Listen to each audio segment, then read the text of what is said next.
Fala pessoal, professor Marcos Cruz aqui com vocês em mais um vídeo. Hoje eu vou resolver para vocês uma questão do Enem. Essa questão ela é do Enem de 2017 e essa questão vai tratar de um assunto que nós já vimos aqui no canal, certo? Que é a primeira lei de Ohm e também algumas coisinhas que eu vou falando aqui conforme o vídeo para lembrar vocês qual foi o vídeo que eu falei.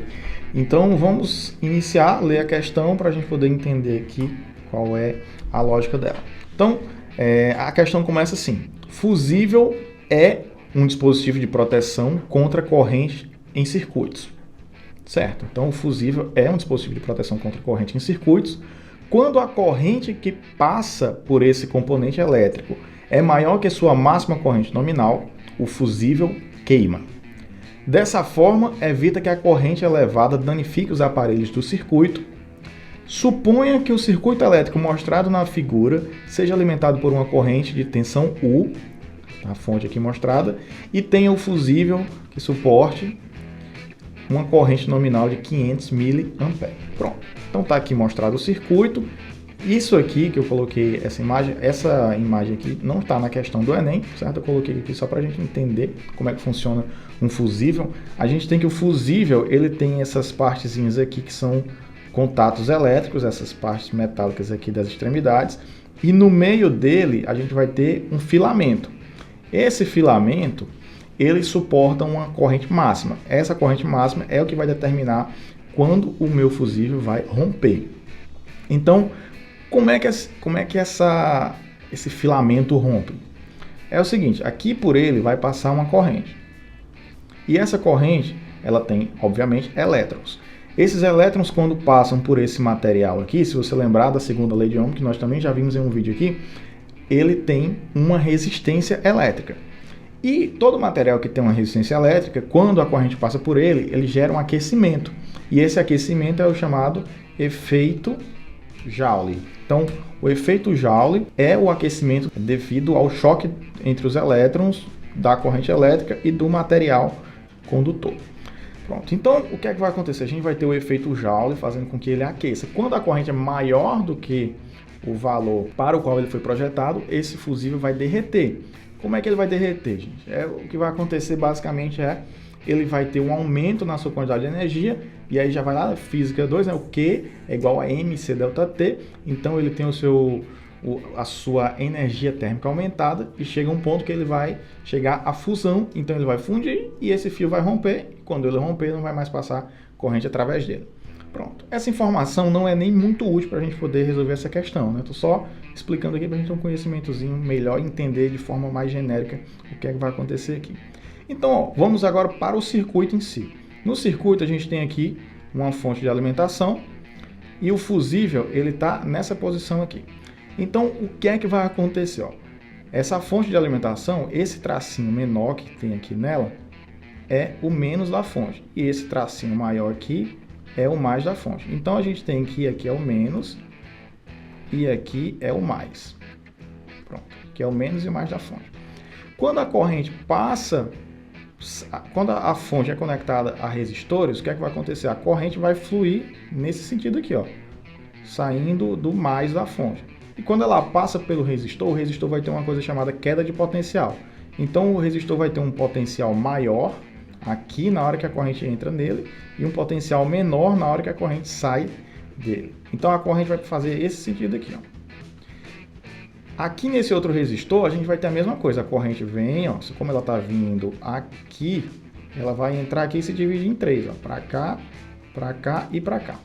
Quando ela passar por aqui, nesse resistor de 120, aí ela vai passar também pelo fusível.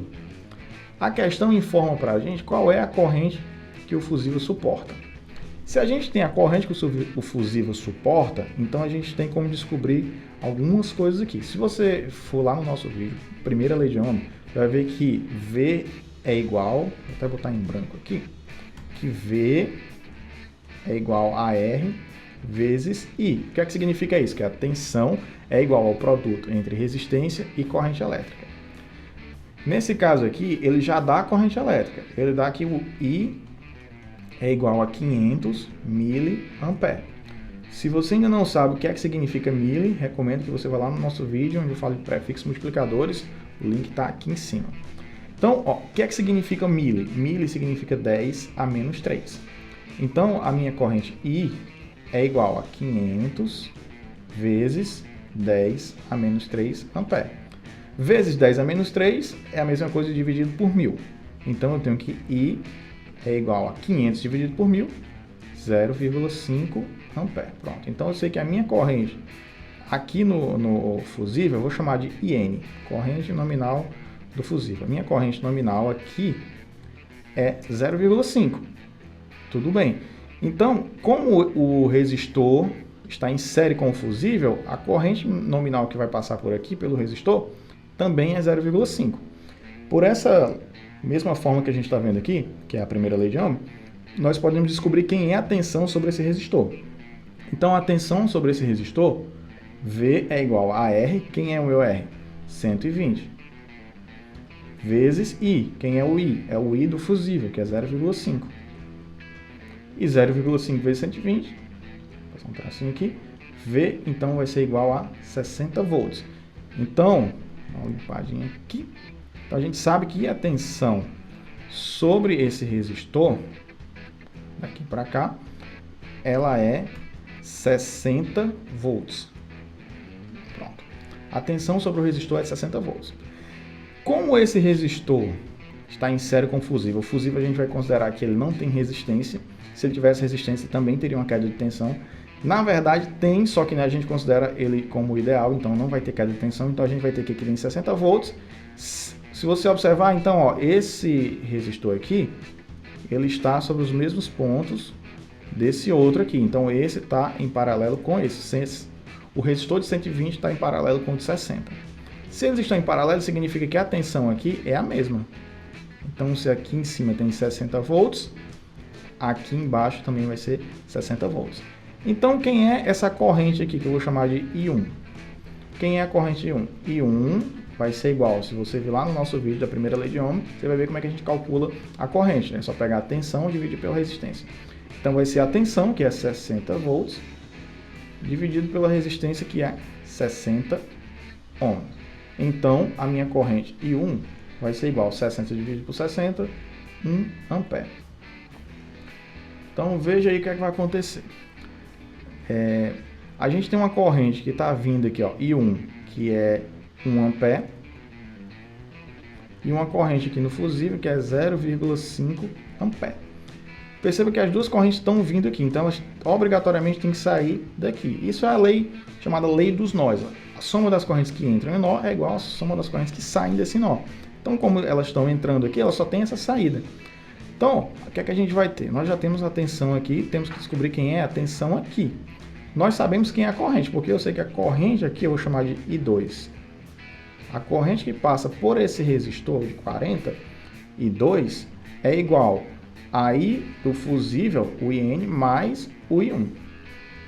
Estou juntando essa corrente com essa. Então, vai ficar I2 igual a 1 mais 0,5, 1,5 ampere. Então, quem é a tensão sobre esse resistor? A gente vai usar a primeira lei de Ohm também, V igual a RI. Então, vou chamar V2 é igual a R, que é 40, vezes 1,5, né, que é a corrente sobre ele. Então, esse meu V2 vai ser igual a 40 vezes 1,5, dá 60 volts. Então, nós temos que daqui para cá também tem 60 volts. Então, eu vou limpar o nosso circuito. Vou mostrar aqui como é que vai ficar. A gente tem assim, ó, daqui para cá, 60 volts. Daqui para cá, 60 volts também. Então, como é que vai ficar a tensão aqui? Pela lei de Kirchhoff, a gente vai ver o seguinte, ó, que a soma das tensões em uma malha fechada é igual a zero. Então, vai ficar assim, ó, sempre... Imagine que eu tenho uma corrente que está fazendo isso aqui, ó. Ela vai seguir esse caminho aqui, ó. A corrente vem por aqui, faz isso. Isso aqui vai ser uma malha fechada, certo? Imagine que a corrente está nesse sentido aqui, ó, certo? Fazendo assim, ó. Se a corrente está fazendo isso nesse sentido, a gente vai entender assim, ó, uma regra prática para a gente poder resolver qualquer questão dessa. Sempre que a minha corrente entra no menos, eu vou considerar que a tensão no dispositivo aqui é menos, certo? Ó, tá entrando no menos, saindo no mais. Então eu vou colocar aqui na minha equação assim, ó, menos U. E aí eu vou passando aqui, agora eu vou passar por esse resistor, tá entrando no mais. Então é mais, quanto é a tensão aqui? 60 volts. Aí eu vou seguindo, cheguei aqui, opa, aqui é um mais, porque é o mais, a corrente está entrando no resistor, então o maior potencial. Então é mais e menos. Está entrando no mais, é mais. Quanto é a tensão? 60 volts, mais 60 volts. Isso aqui tem que ser igual a zero. Por quê? A lei de Kirchhoff para as tensões diz que a soma das tensões em uma malha fechada é sempre igual a zero. Então o que é que a gente vai ter agora? Eu vou ter que menos U é igual a 60 mais 60, passando para o outro lado da equação, fica menos 120 volts. Multiplicando os dois lados por menos 1, a gente vai ter que U é igual a 120 volts. Opa. 120 volts. E aí, olhando as alternativas, a gente tem que é a letra D. Por quê? É a alternativa que fala que é a tensão máxima que a gente vai ter. Porque se eu aumentar a tensão da fonte além de 120, eu vou ter uma corrente nesse outro resistor aqui maior do que 0,5. E então o que é que vai acontecer? O nosso fusível vai romper e vai desligar essa resistência aqui para proteger o circuito, tá? Então, espero que você tenha gostado. Não esqueça de se inscrever no canal, deixar o seu like, comentar aqui embaixo caso alguma coisa não tenha ficado muito clara para você, caso tenha sido um pouco rápido, pode falar aqui que eu respondo tranquilamente. Então, espero que você tenha gostado de fato e não esqueça de compartilhar esse vídeo com outras pessoas e até o próximo vídeo. Valeu!